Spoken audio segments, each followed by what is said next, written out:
So in the last slide, we talked about the milk and meat, and we talked about the forbidden fats that the Karaites don't eat. In that situation, the Karaites are applying the Bible rather literally, meaning they're reading it and seeing what it says. So I don't want to give you the impression that Karaites apply the Bible literally all the way through. What we have here is we always ask ourselves a question: how would an ancient Israelite have understood the commandments? And that's what we try to do as a Karaite, is really figure out, if I were in ancient Israel and I heard the commandments, what would I think that they meant? And Karaites don't follow the literal meaning. We try to follow what's called the plain meaning. So what does it plainly say? What is it intended to convey? And Karaites understand many passages to be metaphors. And one of those passages is that we don't have Tefillin and we don't have Mezuzot. In the Karaite tradition, Tefillin and Mezuzot are really just a metaphor to explain that we should always be thinking about the Torah. We should always be thinking about God's commandments. We should also always be thinking about our connection with God.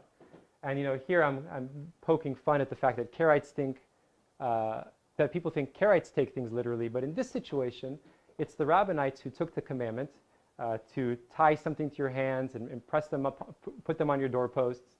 And they took that and made it more literal than the Karaites. All right, are there any questions so far? I saw a hand.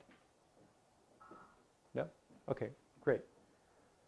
Oh, actually, before we go on, what's funny about this, and I think this is an important message for Jewish people, is that the Karaites today are a minority of a minority, right? So the Jewish community today is a minority of the American community, and the Karaites are a minority of the Jewish community.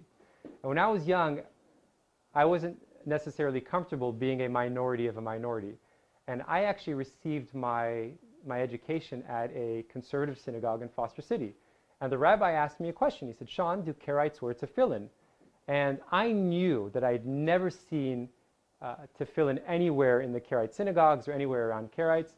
And so truthfully, I lied to the rabbi and I said yes.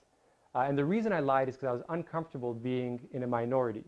As I've gotten older, I've realized it's really amazing to have different traditions that really hold communities together and keeps a unique tradition from generation to generation to generation.